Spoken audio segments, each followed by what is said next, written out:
우리는 어제 예레미야 26장을 보았습니다. 예레미야 26장에서는 예레미야가 지금 사형 선고를 받는 장면이 나오죠.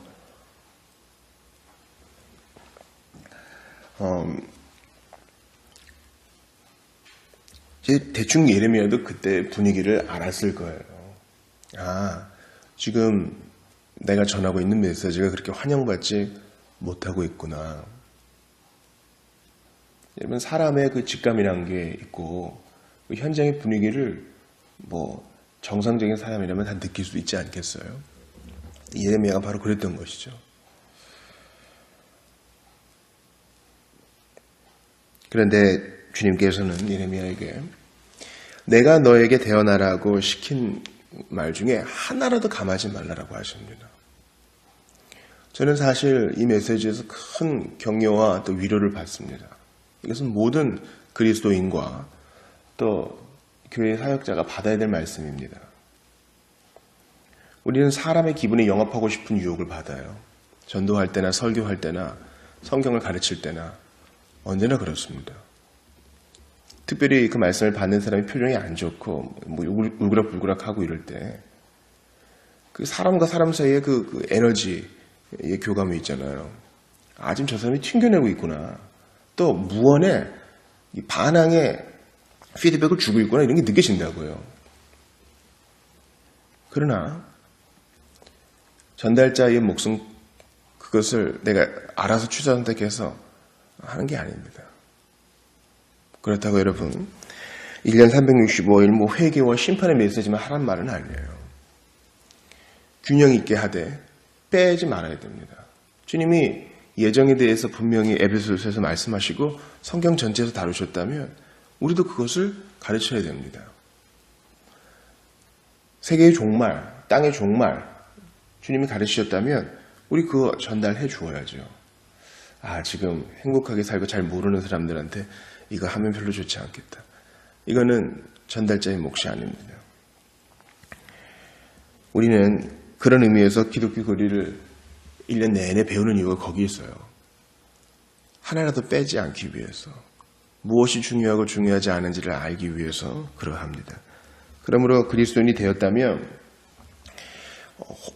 제대로 된 훈련을 위한 무슨 40주 과정, 난 이것을 하기 위해 2년 무슨 대학에 사는 과정까지 다 마친 것처럼 교회에서 그렇게 훈련받았다. 그렇게 딱지 주는 걸 조심해야 됩니다. 왜냐하면 그리스도인은 평생학자가 되어서 주님이 교회에 맡기신 그 진리를 하나라도 감하지 않도록 애써야 될 책임이 있어요. 또 하나 우리가 보았던 것은 뭡니까? 군중들은 한 가지로 예레미야를 죽이자 했다가 예레미야 말 좀 들어보니까 또 누가 좀 변호를 좀 해주니까 또 돌아서죠. 고관들과 모든 백성은 돌아섭니다. 여러분, 이게 바로 군중들의 반응이에요. 어떤 회중은 여러분을 좋아할 수도 있고 어떤 회중은 여러분을 좋아하지 않을 수도 있습니다. 또 회중 전체가 여러분을 좋아하거나 좋아하지 않을 수도 있는 반면 회중의 어떤 무리, 어떤 부류의 사람들은 여러분을 좋아하고 어떤 부류는 여러분을 좋아하지 않을 수도 있어요. 모든 성도가 마찬가지입니다. 내가 그리스도인으로 살고 복음을 부끄러워하지 않으면 나를 지지해주는 사람이 있는가 하면 싫어하는 더 많은 무리가 있다고요. 그거를 인정합시다. 그러나 그것은 우리가 결정할 바가 아니에요. 우리가 물러설 수도 있는 문제도 아닙니다. 예수님도 이런 대우를 받으셨기 때문에 우리가 더 나은 것을 바란다? 아니에요. 그러나 우리는 예수님이 당하셨던 어려움보다 훨씬 더 낫습니다. 왜냐하면 그분이 그 길을 이미 걸으셨고 우리를 도우시기 때문입니다. 우리는 인기에 영합해서는 안 됩니다. 이거 먹히겠다가 아니라 특별히 제가 모르는 회중들을 만날 때 그런 유혹 많이 받거든요. 옛날에 정말 감동이 있었던 그 설교를 다시 한번 해야겠다. 근데 옛날에 그 불이 없을 때가 많아요. 따끈따끈한 밥을 내줘야 되는데 그냥 대충 렌즈 돌려가지고 준 거예요. 우리는 하나님의 전하라고 하신 그 메시지를 전해야 될 의무와 책무가 있습니다. 그때 동료는 죽어나가지만 아직 예레미야는 할 일이 남아있어서 사반의 아들 아히감이 그를 도와주죠. 그렇습니다. 그 소수, 하나님이 당신과 함께하고 계시다. 당신 지금 잘하고 있다. 끝까지 한 길 가라라고 격려해주는 그 소수가 있기 때문에 오늘도 우리는 삽니다. 어떤 분이 선교단체를 하시는데 그런 얘기 하더라고요. 선교단체를 조직할 때 필요한 것은 많은 돈도 아니고 넓다른 장소도 아니고 편리한 교통수단도 아니고 나와 함께 복음을 위해 죽고 살 수 있는 단 한 사람이다. 이렇게 얘기하더라고요. 제가 엄청 공감했습니다. 사비교회를 시작할 때는 저의 아내가 바로 그 한 사람이었습니다. 그리고 이전에 저와 친분 없이 정말 하나님의 도우심으로 이 자리까지 온 사소수의 사람들이 정말 저를 심장 뛰게 하고요. 격려를 주고요. 그렇습니다. 사랑하는 여러분, 그러므로 모든 사람의 인기를 얻으려 하지 마세요. 모든 사람을 친구로 삼으려 하지 마세요. 세상 격언에도 모든 사람을 친구로 얻으려 하는 사람은 아무도 친구로 얻지 못한다라고 얘기합니다. 우리는 스타가 되기 위해 부름받은 것이 아니라 신실한 종, 신실한 심부름꾼, 신실한 둘로스가 되기 위해 부름받은 것입니다. 그러나 이 길은 먼저 가셔간 길, 먼저 십자가의 길 걸어가신 예수님이 닦아놓으셨기 때문에 우리는 안전을 보장받습니다. 오늘 보면 27장에서는요, 예레미야가 열방의 선지자로서 남유다에게만 이제 바벨론에 항복해라라고 얘기하는 게 아니라 다른 왕들에게도 그것을 요구합니다. 3절 보니까 시드기야 보러 온 그 나라의 사신들, 즉 에돔, 모압, 암몬, 두로, 시돈 그런 자들에게도 하나님의 메시지를 전합니다. 그 메시지는 아주 단도직입적으로 뭡니까? 하나님께서 바벨론의 왕 느부갓네살을 세우셨으니 다 그에게 복종하라. 하나님이 지금 할 일이 있으셔서 그를 세우셨으니 너희는 그에게 복종하라. 항거하지 말아라. 그렇게 말씀하십니다. 5절을 보세요. 나는 내 큰 능력과 나의 쳐든 팔로 땅과 지상에 있는 사람과 짐승들을 만들고 내가 보기에 옳은 사람에게 그것을 주었노라. 내가 보기에 옳은 사람. 하나님이 하실 일이 있어서 주님이 정한 사람에게 힘을 주고 능력을 허용하신다는 겁니다. 그 모든 사람이 항상 믿는 자냐? 항상 아브라함의 후손이냐? 그건 아니죠. 그걸 인정해야 됩니다. 하지만 그것을 이제 분별해내고 해석해낼 때는 참 조심해야 돼요. 우리는 누구나 다 오류에 빠져 있기 때문에 제대로 된 해석자이신 하나님이 아닌 이상 지금 하나님이 이 사람을 쓰고 계신다 얘기하는 거 참 조심해야 됩니다. 그래서 주님이 6절 보세요. 뭐라고 하시냐면 느부갓네살을 쓰기로 했기 때문에 그에게 모든 땅을 그의 손에 주겠다. 이거 대단한 거죠. 싸우면 이겨. 아마 느부갓네살도 느꼈을 거예요. 내가 지금 할 수 있는 것 이상을 지금 내가 하고 있구나. 어찌된 일이지? 이건 사람이 감각할 수 있는 겁니다.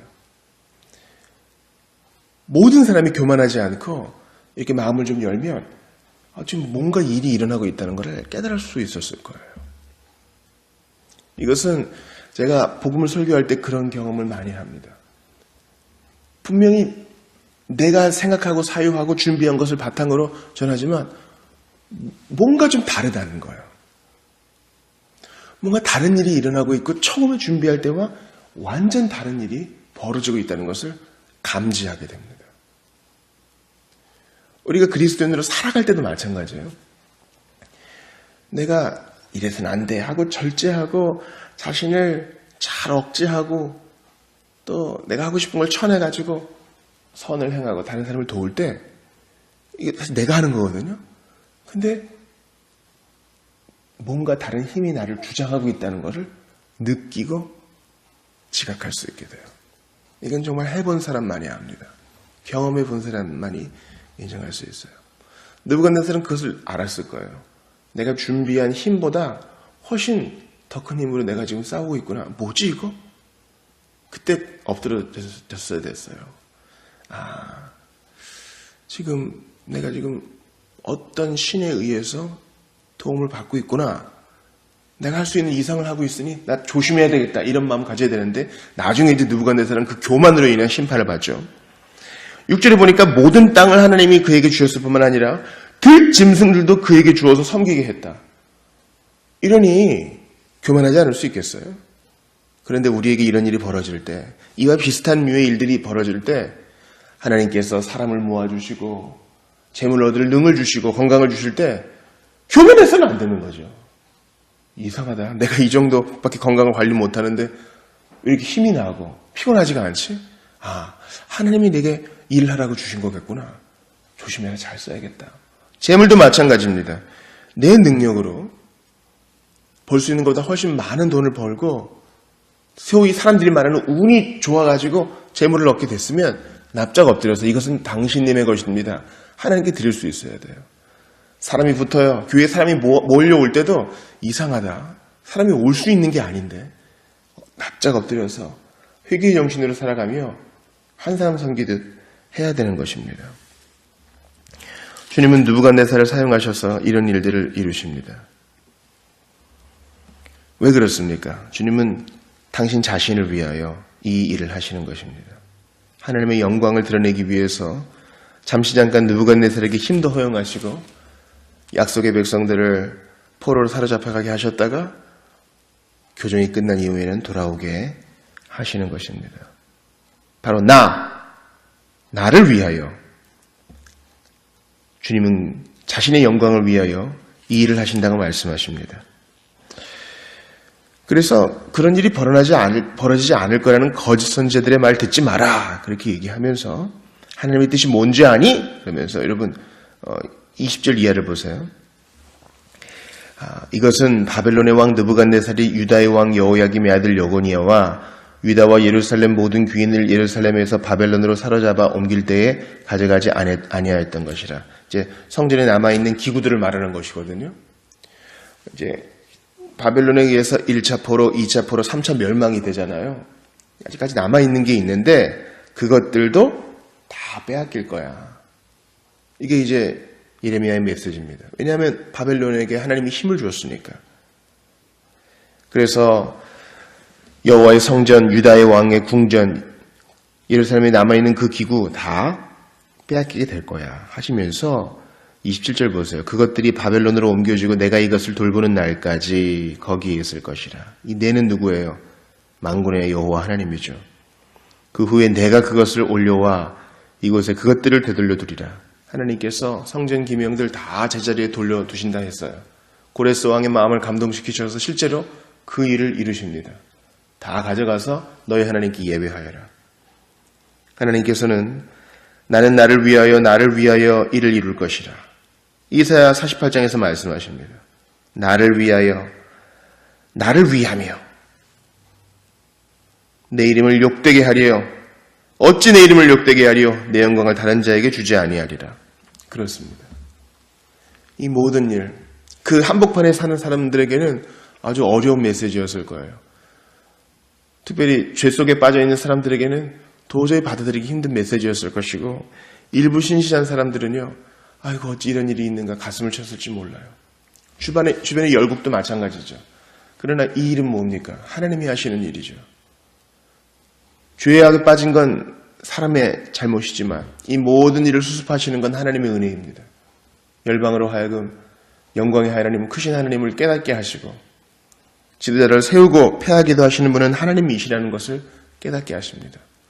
그리고 결국 택하신 백성들을 고국으로 돌려보내실 뿐만 아니라 성전에 있는 귀한 것들도 기구들도 돌려보내시겠다고. 내가 그거 할 거야. 너희는 못하고 할 수도 없지. 할 마음도 없잖아. 그러나 내가 할 거야. 너희에게 약속했거든. 여기에 내 이름을 두기로 했거든. 너희를 통하여 큰 일을 이룰 것이고 너희 혈통을 통하여 메시아를 낳게 해주어서 온 인류의 죄의 문제를 해결해 줄 것이야. 주님의 계획입니다. 나를 위하여. 주님은 영광을 위하여, 자신의 영광을 위해 오늘도 이 일을 하십니다. 눈에 보이는 상황 이해되지 않는다 할지라도 당신님의 영광을 위해 오늘도 힘써 일하시는 주님을 믿고 믿음으로 나아가시기를 축원합니다. 기도합시다. 주께 감사합니다. 하나님 아버지, 내 뜻대로 안 되고 우리 가는 길이 좁을지라도 주님이 당신님의 영광을 위해 열정적으로 일하신다는 사실을 믿음으로 받아들이며 오늘도 신앙의 길 가게 하여 주옵소서. 홀이라도 원망이나 불평을 입에 담지 말게 하시고 오직 감사와 찬송만이 있게 하옵소서. 주 예수님의 이름으로 기도합니다. 아멘.